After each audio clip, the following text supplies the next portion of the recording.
Yun. Good morning guys. Good morning. Happy Tuesday sa ating lahat.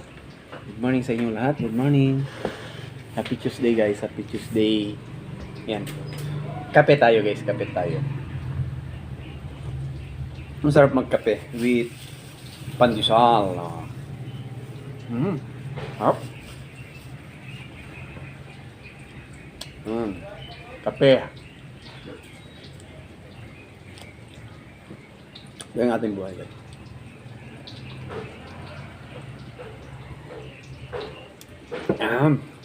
Kape tayo. Alam nyo guys, dami na namin problema dito, pero yun, mas dumagdag pa kagabi kasi pinasok dito bahay. Nanakawan kami, pero buti na lang kamo lumabas yung aking anak. At nung paglabas niya, nakita niya yung mga tao na nanakawin sana yung sasakyan. Kukunin sana yung sasakyan. Pero yun, mabuti na lang at nakita nung anak ko na mataan nung anak ko. Sumigaw yung anak ko at yun, tinakbo. Hinabol ko yung mga tao. Mabuti na lang hindi ako binaltahan. Kasi siyempre, kung mga ganung bagay na magnanakaw, sigurado may dala o armas. Nagsitakbo sila. Yun naging alarma sa amin kasi open kami dito hanggang alas 11 yung gate naka-open lang kasi tiwala lang naman kami. Pero sa ngayon hindi na. Nagsasara na kami lagi. Tapos laging alarma at iayos yung mga CCTV para ganun ma-check kung sino man yung gustong manloob dito sa bahay. Yun, pasalamat na lang kami kay God at walang nangyari, walang nakuha at walang nangyari. Yan, thanks kay God. Yun lang, sana babala sa mga kapwa nating Pilipino at mas lalo dito sa kabarangay namin dito or kababayan natin dito sa Maynila at dito sa Caloocan. Maging babala sana. Mag-ingat tayo lagi. Kasi anytime papasukin ka. Kasi siyempre dahil sa hirap ng buhay, kaya marami na namang pumapasok. Dahil sa hirap ng buhay, kaya ganun. So, mag-ingat tayong lagi. Mag-ingat. Always. Nung last week na naman pinasok yung kantin. Yung kantin doon sa pwesto. Pinasok. Hindi na ako nag-report sa barangay namin kasi yun nga, ang nakuha lang doon bigas saka yung karne sa kantin mismo.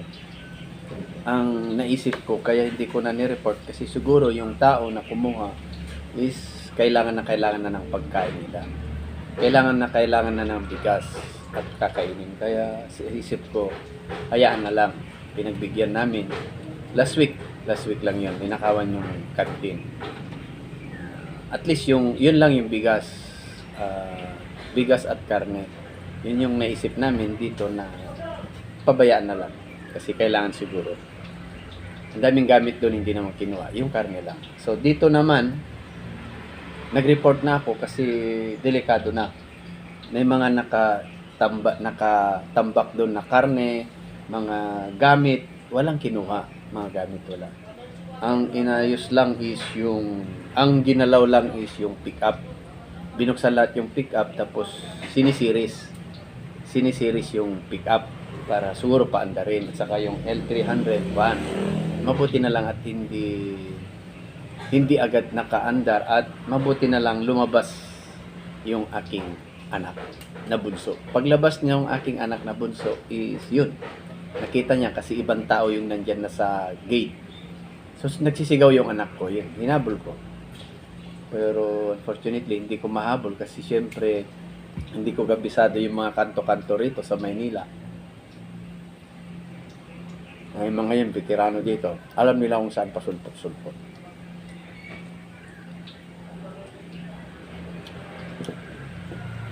So again, sana kung sinong nanonood, maging babala, mag-ingat lagi. At laging sarado ang sa 10 oras ng gabi. Biro nyo 9:30 to 10 yung nangyari. Maaga pa, ng hapon, ng gabi. Kaya ito, ikapi ko na lang yung problema na yun. Lilipas din. Pero yun nga, mag-iingat na lagi. Lagi mag-iingat na lang.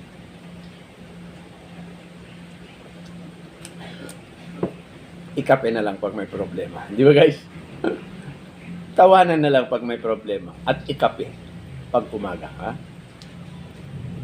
With pandesala.